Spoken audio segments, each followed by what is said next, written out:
नमस्कार दोस्तों, स्वागत है आपका आपके अपने YouTube channel RBC online classes में। तो हमने पिछली क्लास में पढ़ लिया था महाजनपद। उसमें एक महाजनपद था मगध, और मगध का उत्कर्ष पढ़ लिया था। उसमें हमने चंद्रगुप्त मौर्य के बारे में, बिंदुसार के बारे में, अशोक के बारे में पढ़ लिया था। आज हम पढ़ने जा रहे हैं अशोक का जो साम्राज्य का विस्तार हुआ था, प्रशासन का विस्तार हुआ था, उसके बारे में कि अशोककालीन समाज कैसा था, उसके बारे में हम पढ़ने जा रहे हैं कि अशोक ने क्या क्या धर्म अपनाए, किस तरीके से धर्म को चलाया। इस तरीके के जो सारा वर्णन है वो आज हम पढ़ने जा रहे हैं। तो देखिए, सबसे पहले हम पढ़ेंगे कि हमने पढ़ा था कि जो अशोक था उसने धर्म अपना लिया था बौद्ध धर्म, और जो बौद्ध धर्म अपनाने के बाद में अशोक ने स्वयं को बुद्ध शाक्य कहा था। क्या कहा था? बुद्ध शाक्य। राज्याभिषेक के दौरान उन्होंने अपने आप के लिए शब्द का प्रयोग किया था। उसके बाद में अशोक ने धम्म, हमने बताया था कि कलिंग युद्ध के बाद में जो 261 ईसा पूर्व में हुआ था कलिंग युद्ध, उसके बाद में बुद्ध ने भेरी घोष के स्थान पर धम्म घोष अपना लिया था और धम्म का प्रतिपादन किया था। ये धम्म क्या था दोस्तों? ये धम्म था मनुष्य की नैतिक जीवन के लिए, यानी जो मनुष्य का नैतिक जीवन होता है उसकी उन्नति के लिए उसके जो आदर्श अपनाए जाते हैं उनको कहा जाता है धम्म। और जो इनका वर्णन किया गया है अशोक के दूसरे व 7वें शिलालेख में। अशोक के दूसरे 7वां शिलालेख में वर्णन किया गया है कि धम्म का वर्णन। और धम्म होता है जैसे हमारा जीवन है, हम उसको किस तरीके से अच्छा बना सकते हैं। जैसे चोरी नहीं करना, अपने कल्याणकारी मार्ग अपनाना, दूसरों को दान दक्षिणा देना, किसी का बुरा नहीं करना, किसी को हानि नहीं पहुंचानी, ये होता है धम्म। इसका प्रचार प्रसार किया था सम्राट अशोक ने, और इसकी जो जानकारी हमें मिलती है सम्राट अशोक के दूसरे व 7वें शिलालेख में मिलती है। उसके बाद में आपको टॉपिक लगता है धम्म यात्रा का। जो धम्म यात्रा है ये थी कि जो सम्राट अशोक ने जो धम्म अपनाया था उसको प्रचार प्रसार करने के लिए, जो धम्म अपनाया था उसको प्रचार प्रसार करने के लिए जो यात्रा की गई थी, उसको प्रचार प्रसार करने के लिए जो यात्रा की गई थी उसको कहा गया है धम्म यात्रा। यानी इसमें जितने भी स्थान थे, जैसे उनको जिस स्थान पर धम्म का प्रचार प्रसार करना है उसके लिए उन्होंने यात्राएं की थी। और अशोक ने कहा है कि मैंने पहली यात्रा की थी बोध गया की। पहली यात्रा कहाँ की थी? बोध गया की। और ये बोध गया वहीं पर है जहां पर महात्मा बुद्ध को ज्ञान की प्राप्ति हुई थी। गया नामक स्थान पर महात्मा बुद्ध को ज्ञान की प्राप्ति हुई थी। तो सम्राट अशोक ने पहली जो यात्रा की थी वो की थी बोध गया की। उसके बाद में आता है अनुसंधान।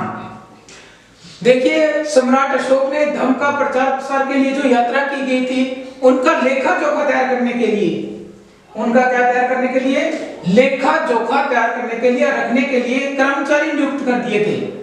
लेखा जोखा तैयार करने के लिए कर्मचारी नियुक्त कर दिए थे।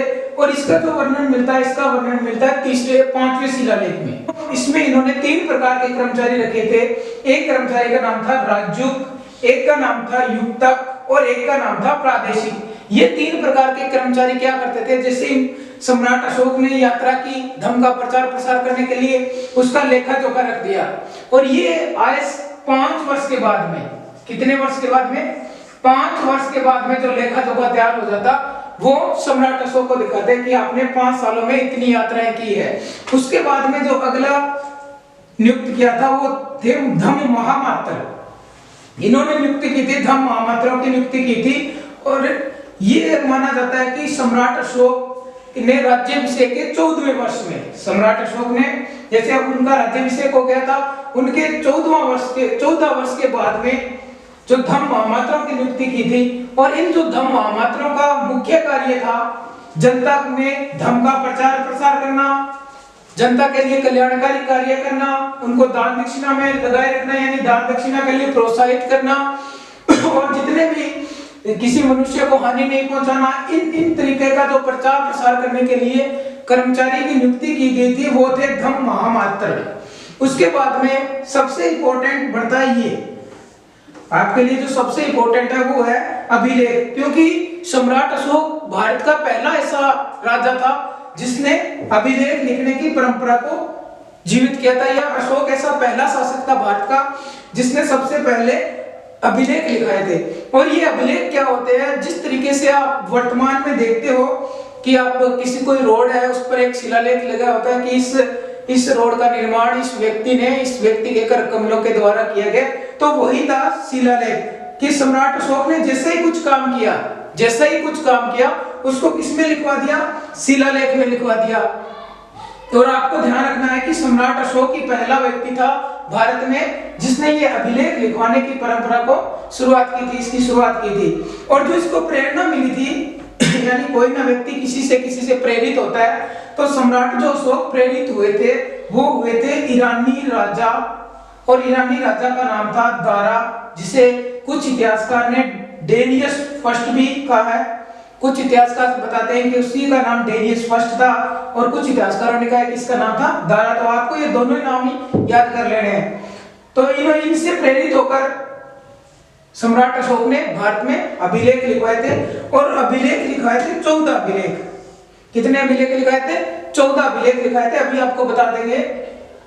और इन जो लिखाए गए अभिलेख थे ये थे ब्राह्मी लिपि में। इनकी वैसे तो 4 लिपि आती है, लेकिन जो मुख्य लिपि थी वो थी ब्राह्मी लिपि, और इसमें अरामाइक लिपि थी, खरोष्टी लिपि भी थी, और ग्रीक। वैसे कितनी थी? वैसे 4 लिपियां थी, लेकिन जो मुख्य थी ब्राह्मी लिपि थी। यानी सम्राट अशोक के जो भारत में अभिलेख मिले हैं या शिलालेख मिले हैं वो किस लिपि में मिले हैं? ब्राह्मी लिपि में मिले हैं। और जो इसको सर्वप्रथम पढ़ने वाला व्यक्ति था वो था जेम्स प्रीसेप्ट, जिन्होंने 1837 ईस्वी में इस यानी सम्राट अशोक के अभिलेखों को पढ़ा था। और जो सम्राट अशोक के अभिलेख खोजने वाला पहला व्यक्ति था वो था 1750 ईस्वी में टिम फैंथलर ने सम्राट अशोक के अभिलेखों को खोजा था। और जो पहला खोजा गया इसका शिलालेख था वो था दिल्ली मेरठ, और जो पहला पढ़ा गया शिलालेख था वो था दिल्ली टोपरा, यानी दिल्ली टोपरा शिलालेख था जो जेम्स प्रीसेप्ट ने 1837 में पढ़ा था। और वे टिम फैंथलर पहला व्यक्ति था जिसने सम्राट अशोक के लिखे शिलालेखों की खोज की थी। तो अब हम पढ़ेंगे अशोक के जो 14 शिलालेख थे उनके बारे में। यानी अशोक ने अपने शासनकाल में 14 शिलालेख लिखाए थे, और 14 का होता है 7 लिखाए थे लघु शिलालेख। यानी 14 शिलालेख आते हैं और 7 आते हैं उनके लघु शिलालेख। तो हम पढ़ेंगे 14 शिलालेख के बारे में, थोड़ी एक बातें हैं, ध्यान रखना। तो सबसे पहला, अब देखिए जो पहला शिलालेख है, पहला यानी प्रथम, और प्रथम में उन्होंने कहा था ये पशु बलि है उसकी निंदा की थी, यानी जो पशुओं की हत्या होती है उसको बंद कर दिया जाए। अशोक ने शिलालेख में कह दिया था कि पशुओं की बलि है उसको बंद कर दिया जाए, उनकी जो हत्याएं हो रही है उनको भी पूर्णतः बंद कर दिया जाए। तो पै से प्रथम और पै से पशु बलि की निंदा की थी। और दूसरा शिलालेख था, उसमें अशोक ने कहा था कि पशुओं और मानवों यानी पशु और मानव दोनों के लिए किसकी व्यवस्था की जाए? चिकित्सा की व्यवस्था की जाए। जो वर्तमान में अगर हम देखते हैं हमारे जैसे सरकारी हॉस्पिटल है उनमें मनुष्य की दवाइयां भी मिलती है और साथ में पशुओं की दवाइयां भी मिलती है। यानी वर्तमान में जो कर रखा है उसको अशोक ने सबसे पहले कर दिया था। यानी अशोक ने उसी समय में ये कर दिया था कि मानवों के साथ में पशुओं की भी चिकित्सा की व्यवस्था की जानी चाहिए। तो नंबर 3, अब देखिए जो तीसरा शिलालेख है नंबर 3 में उन्होंने 3 अधिकारी बनाए थे। नंबर 3 में कितने अधिकारी बनाए थे? 3 अधिकारी बनाए थे, और 3 अधिकारी हम पढ़ चुके हैं धम्म यात्रा के लिए। अब देखिए उनका लेखा जोखा रखने के लिए जो अधिकारी बनाए थे वो प्रत्येक 5 वर्ष के बाद में, कितने वर्ष के बाद में? 5 वर्ष के बाद में अशोक को लेखा जोखा ला कर देते कि ये हो गया है, आपने इतनी यात्राएं कर ली है। और इसके बारे में इन्होंने कितने अधिकारी बनाए हैं? 3 अधिकारी, एक था रज्जुक, युक्तुक और एक था प्रादेशिक। एक क्या था? प्रादेशिक। यानी इन 3 अधिकारियों की नियुक्ति किस शिलालेख में की है? नंबर 3 शिलालेख में। देखिए तो नंबर 4 शिलालेख था। नंबर 4 इसमें बताया है अशोक ने कि मेरी धम्म नीति के बारे में। अशोक ने अपनी धम्म नीति के बारे में बताया कि मैंने धम्म नीति में भेरी घोष के स्थान पर कौन सा ग्रहण कर लिया था? धम्म घोष।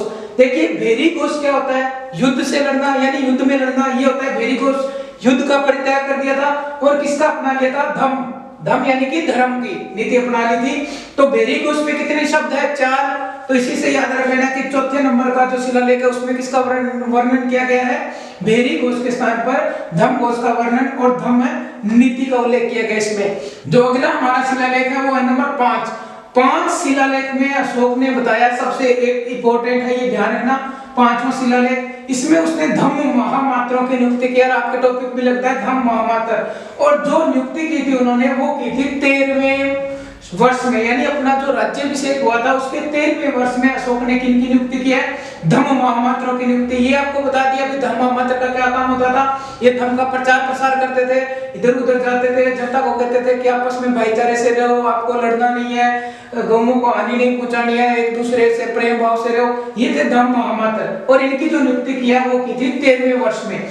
और नंबर 6, नंबर जो छठा शिलालेख था उसमें अशोक ने कहा है कि मेरे पर प्रजा का बहुत ही ऋण है। मेरे पर क्या है? प्रजा का बहुत ऋण है, और मुझे इस ऋण से क्या होना है?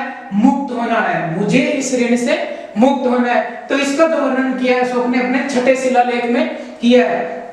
उसके बाद में 7वां, देखिए 7वां जो शिलालेख है उसमें सभी अशोक ने कहा था कि हम सभी को साथ साथ रहना चाहिए। 6 से 7वां और 6 से 7 रहना चाहिए, यानी सभी आपस में भाईचारे से रहे और सभी आपस में साथ साथ यानी मिलकर रहे। तो ये वर्णन किया था उसने 7वें शिलालेख में। और अपनी जो धम्म यात्रा का वर्णन है, अपनी जो धम्म यात्राएं की थी और उसका जो वर्णन किया है वो किया था अशोक ने 8वें शिलालेख में। और जो धम्म यात्रा की थी सबसे पहले आपको बता दिया है किस स्थान की थी बोध गया की। आपको बता दिया कि बोध गया स्थान था, उसकी जो सर्वप्रथम यात्रा की थी धम्म यात्रा के तहत। और अशोक ने यह भी बताया कि मैंने अपनी 256 रातें धम्म यात्रा में बिताई थी। उसके बाद में है नंबर 9 शिलालेख। नंबर 9 शिलालेख, ये देखिए भेंट भी ऐसे मंडता है और ये 9 ऐसे मंडता है, यानी ऐसे। तो नंबर 9 में इसने कह दिया था कि मुझे जो भेंट दी जाती है वो बंद कर दी जाए, उन पर प्रतिबंध लगा दिया था। और जो समारोह आते हैं उन पर भी क्या लगा दिया जाए? प्रतिबंध लगा दिया जाए। अगला है नंबर 10। 10 में अशोक ने कहा था कि ये जो मेरा आप यश करते हो और मेरी जो कीर्ति है आपको ये नहीं करनी है, यानी मैं इसकी निंदा करता हूँ। जो यश करते हैं, जो कीर्ति करते हैं उसकी मैं निंदा करता हूँ। तो आपको ये नहीं करना है कि अशोक इतना महान है, शक्तिशाली है, ये सारा कुछ उसने बंद कर दिया था। उसके बाद में जो अगला था वो था नंबर 11वां शिलालेख। उसमें कहा है अशोक ने कि मेरा धर्म है जो सर्वश्रेष्ठ, यानी अपने धर्म को सर्वश्रेष्ठ बताया है। यानी सम्राट अशोक ने बौद्ध धर्म ग्रहण कर लिया था और कहा था कि मेरा जो धर्म है वो सर्वश्रेष्ठ है, यानी बौद्ध धर्म को सर्वश्रेष्ठ घोषित किया था सम्राट अशोक ने। उसके बाद में जो अगला शिलालेख है वो है नंबर 12। और 12 जो शिलालेख है इसमें कहा था सम्राट अशोक ने कि मेरा धर्म तो सर्वश्रेष्ठ है ही है, मेरा धर्म तो सर्वश्रेष्ठ है यह सभी धर्म, यानी सभी धर्मों का आपको सम्मान करना चाहिए।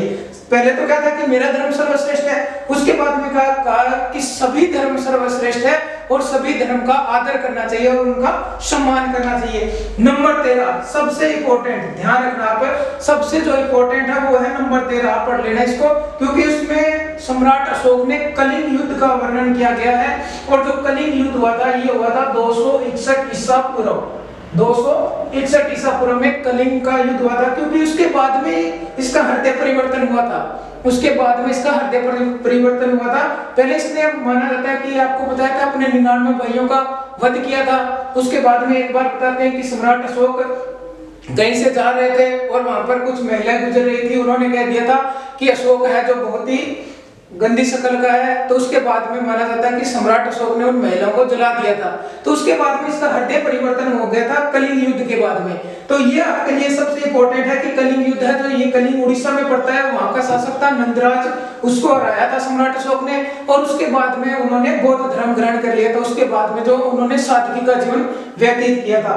और नंबर 14 में मैंने कहा था कि सभी लोग आपसी भाईचारे से रहे और धार्मिक जीवन जिए, यानी जो धर्म के अनुसार है उन्हीं का जीवन जिए और सभी लोग आपस में क्या रहे, भाईचारे से रहे। ये थे सम्राट अशोक के 14 शिलालेख। तो अशोक के 14 शिलालेख हमने पढ़ लिए थे।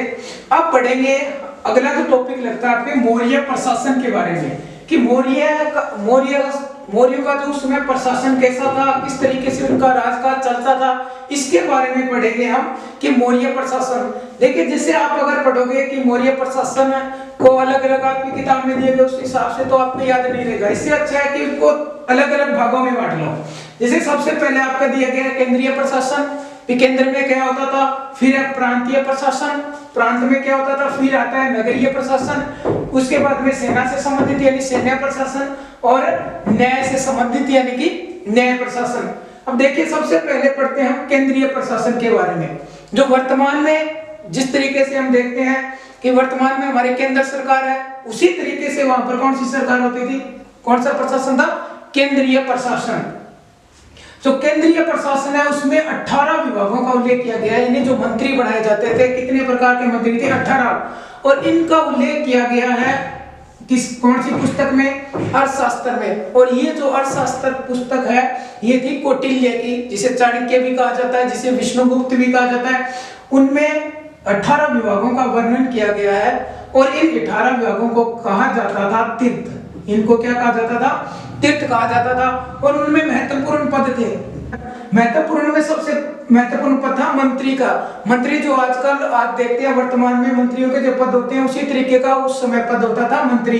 उसके बाद में पुरोहित यानी पंडित, न्याय व्यवस्था से संबंधित ये पद था। उसके बाद में था सेनापति, सेना से संबंधित, सेना के काज करता था, समस्त सैनिक गतिविधि यही संभालता था। उसके बाद में अगला पद आता है युवराज का, युवराज यानी कि राजा का बेटा, उस ये युवराज होता था। उसके बाद में देखिए एक पद था समाहर्ता का। समाहर्ता ये क्या करता था, ये आय और व्यय का लेखा जोखा रखता था, यानी कितने पैसे आए हैं प्रशासन में और कितने लग गए हैं, इसका जो लेखा जोखा रखता था। यानी वर्तमान में जो वित्त मंत्री का काम होता है, यानी नियंत्रक व महालेखा परीक्षक का जो काम होता है वो किसका काम था, समाहर्ता का। उसके बाद में था सनिधाता, ये कोषाध्यक्ष से संबंधित था। ये किससे संबंधित था, कोषाध्यक्ष। कोष का मतलब होता है धन खजाना, इसका जो अध्यक्ष बनाया जाता था वो होता था सनिधाता। उसके बाद में था सीताध्यक्ष, ठीक है, सीता का अर्थ होता है कृषि भूमि, ठीक है, यानी कि जो सीता की उत्पत्ति हुई वो भूमि से माना जाता है। तो इसी तरीके से जो सीताध्यक्ष का पद था वो था कृषि से संबंधित, यानी ये कृषि के कार्य करता था समस्त केंद्र स्तर पर। उसके बाद में था लक्षणाध्यक्ष, ये था मुद्रा जारी, यानी मुद्रा बनाना है, उसका ठप्पा तैयार करना है, सारा कुछ तैयार करना है, ये करता था लक्षणाध्यक्ष। उसके बाद में देखिए केंद्रीय प्रशासन के बारे में पढ़ लिया हमने। अब अगला आता है प्रांतीय प्रशासन। जिस तरीके से वर्तमान में राज्यों में जो प्रशासन होता है, जैसे ये केंद्र वाला तो हमारे केंद्र सरकार क्या हो गया, ये प्रांतीय हमारे राजस्थान से संबंधित हो गया। तो उस समय 5 प्रांतों का उल्लेख किया गया है। कितनी प्रांतों का उल्लेख किया गया है, 5। जैसे वर्तमान में हमारे भारत में 29 राज्य है, 7 केंद्र शासित प्रदेश है, इसी तरीके से उस समय क्या थे, 5 प्रांत होते थे, उनका उल्लेख किया गया है। तो उनमें जो पहली प्रांत थी वो थी उत्तरापथ, जिसे तक्षशिला के आसपास का क्षेत्र था। दूसरी थी अवंती राष्ट्र, जो उज्जैन के आसपास का क्षेत्र था। तीसरी थी कलिंग, यानी कलिंग आपको बता ही दिया है। चौथा था दक्षिणापथ, सुवर्णगिरी, जिसे जालोर कहा जाता है, यानी हमारे राजस्थान के आसपास का क्षेत्र। मध्य भाग पाटलिपुत्र, यानी ये इनकी राजधानी थी पाटलिपुत्र, जिसे वर्तमान में क्या कहा जाता है, पटना, और ये बिहार के आसपास का क्षेत्र हो गया।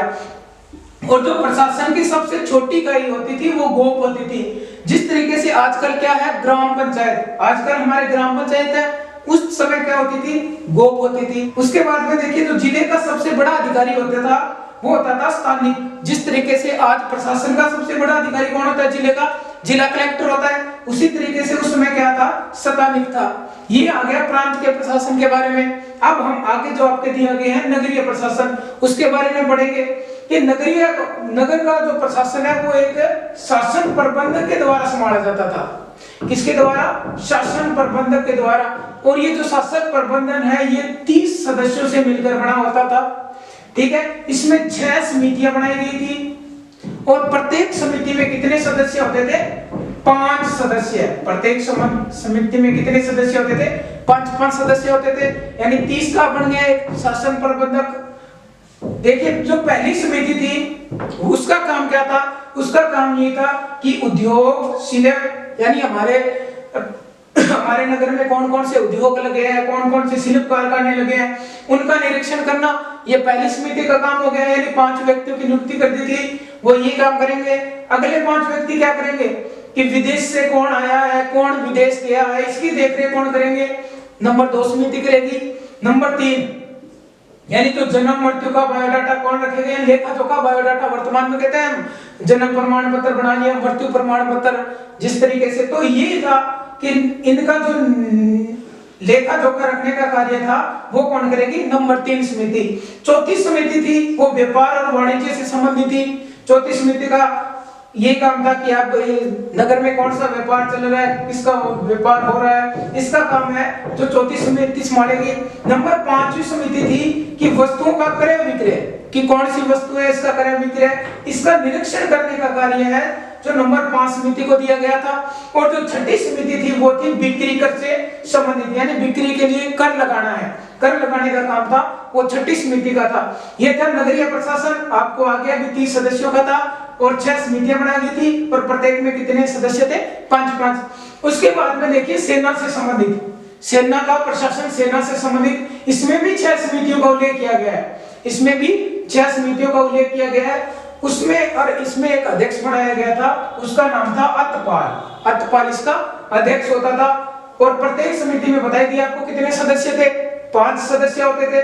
और सेना के विभाग, यानी सेना कितने प्रकार की होती है? जैसे वर्तमान में हमारे 3 प्रकार की सेना है, थल सेना है, जल सेना है, वायु सेना है। तो उस समय कितने प्रकार की सेना थी? देखिए, नंबर 1 पैदल सेना, जो पैदल चलते थे, बताइए, हाथ में तलवार लेकर पैदल चलते थे, वो थे पैदल सैनिक। अश्व सेना कौन सी होती थी? अश्व का मतलब होता है घोड़ा, यानी जो घोड़े पर बैठकर युद्ध करते थे, वो कौन सी सेना हो जाएगी? अश्व सेना हो जाएगी। तीसरी थी हाथी, यानी हाथियों पर बैठकर जो युद्ध करते थे। इसमें हाथियों पर कौन बैठते थे? सम्राट होते थे या मंत्री होते थे या युवराज होते थे, वो बैठते थे हाथियों पर, यानी जो हाथियों पर बैठकर युद्ध करते थे वो थी हाथी सेना। उसके बाद में है रथ सेना, यानी ये रथ पर चढ़कर युद्ध करते थे, तीर कमानों से युद्ध करते थे, ये थी रथ सेना।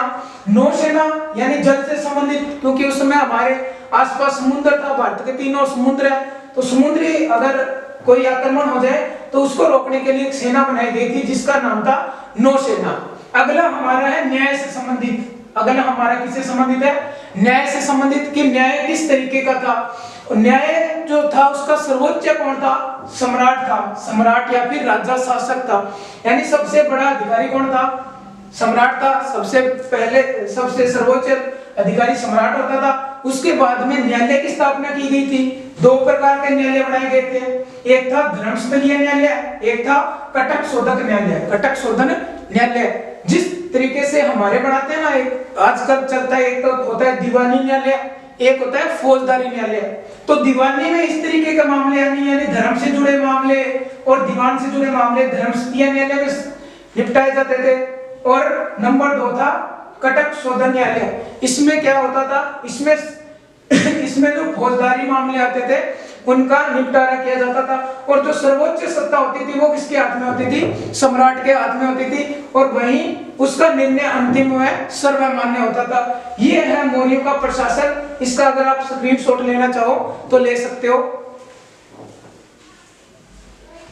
तो ये हमने मौर्य प्रशासन के बारे में पढ़ लिया।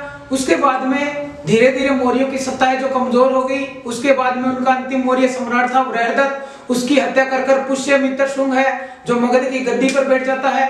और शुंग वंश आपके लगता है वो हम अगली क्लास में पढ़ेंगे। तो आज के लिए इतना ही। आपको क्लास कैसी लगी कमेंट बॉक्स में जरूर बताएं। धन्यवाद।